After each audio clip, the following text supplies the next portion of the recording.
welcome again to the channel, Life with Jennifer JM, and I'm your girl, Auntie Jen, my viewers, my friend, my subscriber. Oh my God, what a mess, what a mess, what a mess. No, Mr. Rhoda Crawford on political platform. I throw a word for Peter Phillips, but him now come up parliament and him now work and him now do nothing. Rhoda, let me tell you something. Dr. Peter Phillips is the one who cast you for in a parliament. And you should have give him thanks. You should have give Dr. Peter Phillips thanks and praise and wash him foot. Because the truth is, yes, he was sick. And right in the height of the COVID, when he was the president of the People's National Party, he could not do as much. The man had cancer. You never hear where the man's sick. So if you have the stress of the party, plus all of this something, I know one easy task the man in I got through. And as me, you rightfully say, you're not try to bash him with his sickness or nothing like that. You shouldn't even bring it up. You shouldn't bring it up. You shouldn't bring up nothing about the man and no sickness. And a bash him, man. Go find something to say. Find something else to say. The viewers, my friend, my subscriber, I'm not going to hear what she has to say.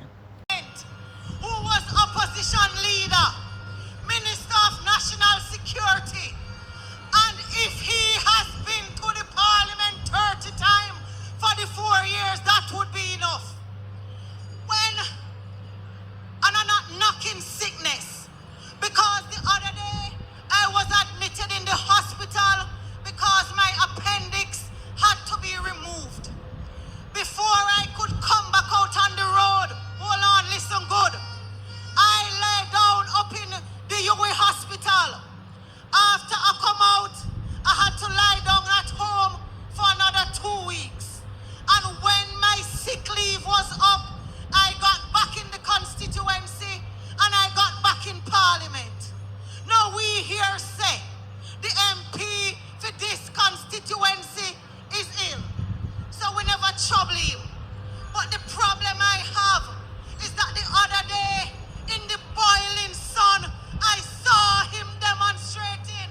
And my point is, if you're well enough to go to demonstration, you are well enough to come to the house on behalf of the people. So I'm not saying nothing more than that. The only thing I have to say, I am appealing to you. I am begging you. We are not to get comfortable in this country to the point that you have MPs, and because they're in safe constituencies, they don't have to do no work, and it is almost guaranteed that they will go back to Garden House. And you have some of us who have to work very hard to get back to Garden House. We have to get to the place where the political parties, even in strong constituencies that are safe havens, if we don't have a member of parliament who is not performing, make the party remove them and put in somebody who is willing to do the work. Labor rights. Rhoda, Dr. Peter Phillips is much, much better now than in the time of the pandemic, when him also did do some chemotherapy and all of that in recover. For you, if you come talk about him out there in the sun and demonstrate, he might demonstrate on behalf of his party and what him sees wrong. Am I saying him not to go to parliament? Of course he for go to parliament. But the man, it can be proven that he's sick. And not only him not go to parliament. When last Mike Henry in our parliament? When last was Mike Henry, Rhoda Mayor Crawford, was in the parliament? So are others. Not only him alone. And not only him alone. And yes, the man was sick. Thanks be to God for grace and mercy. So I don't know where you go, there's a good chat say you know. But anyway, politics make we talk anything still. But I think I shouldn't bother bring up that about the man and his sickness. You should just allow that alone. I want you to take a listen at some of the PMP talking at Dennis Meadows. I really love what I hear them saying. Listen to this. In East Central and all the members on the platform, and I want to say a special good evening to your next member of parliament, Comrade Dennis Gordon. Comrades, while I was coming in, we were speaking to some comrades about some of the health issues affecting our nation. And I was saying to the comrades that the Bustamante Hospital, the only children's hospital on the island, does not have an MRI or a CT scan machine. And when we asked for an MRI and a CT scan machine, the Minister of Health gave us a dog program instead. He said that petting dogs would help you to get better instead of providing the machines that we'll need inside our hospitals. That's just to show you where their priorities are. No, nothing is wrong with having a dog as a pet, but we need the equipment first to do the life-saving work to save the lives of our children. Too many times, parents bring their children to the hospital and they are too ill to be removed to a secondary location to get scans done. And because that, they put their lives at risk where they have to be transporting somebody who is critically ill from the hospital to a private place back to the hospital just to get scans done. We need these critical equipment in our hospital to ensure that your children, our children, can get the best quality care possible when it's needed. And I tell people all the time, sometimes people say that if something happens to me, bring me go to this specific hospital, or don't care me go to this one. But this when you're in an accident or you drop down or you're sick, you don't have a choice where you might end up. So any one of us can end up at any hospital on the island. So we have to ensure that all the hospitals are able to provide high quality care and save our lives if we're in any type of emergency. And that is not the case right now. You have Jamaicans who have lived abroad who are afraid of returning back home because they're afraid that now that they are older, if they get sick, they won't get the proper treatment to return to the hospitals. Even at the primary healthcare level, we are very weak. I was in North St. Elizabeth this week, and a health center up in the hills, almost on the border of St. James, called Eldersley. They used to do deliveries up there. They have a maternity ward up there, and that is now closed. They're not doing any deliveries up there again. So the services that we have been offering at primary healthcare level have reduced significantly under the JLP government, and we have to ensure we get the PNP back in power to fix these problems, comrades. It is of paramount importance that we push and do everything that we can to ensure that you put in a government that will look out for you when you're sick and to ensure you get good quality treatment. Healthcare is a right for everyone and we all deserve high quality healthcare. So comrades, we are going to do everything we can to push to ensure that we have all our candidates bringing home their seats to ensure that Joseph Golding becomes the next Prime Minister of Jamaica and you have Comrade Dennis Gordon as your Member of Parliament. So comrades, the word is love and thanks for having me. Thank you.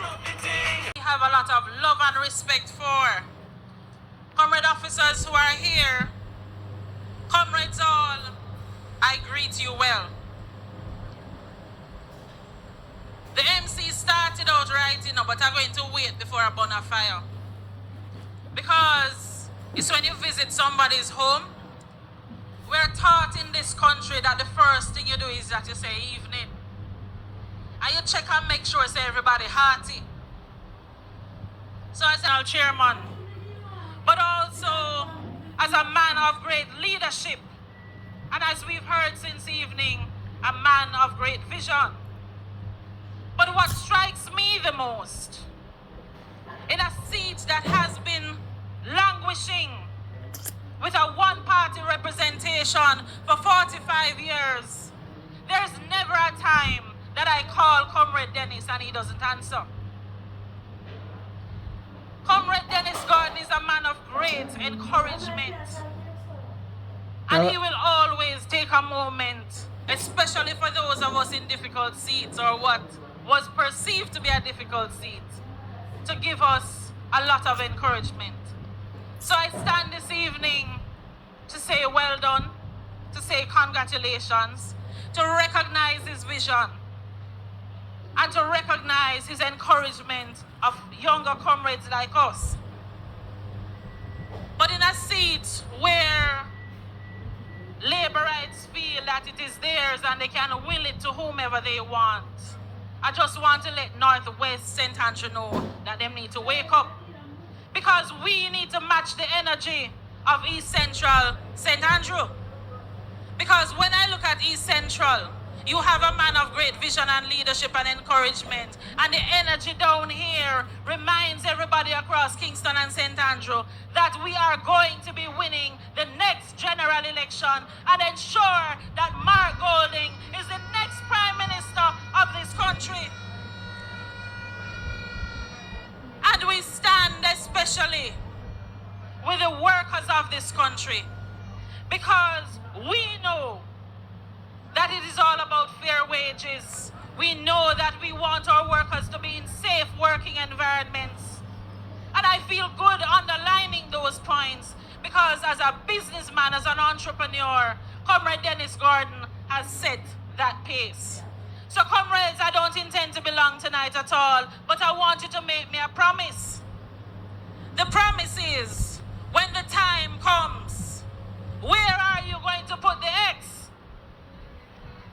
There you go. When the time comes, we are going to be walking and doing everything that we need to do to ensure that Comrade Dennis Gordon is walking up due street along with Mark Golding and also along with me as we rescue this country and make this country better for everyone.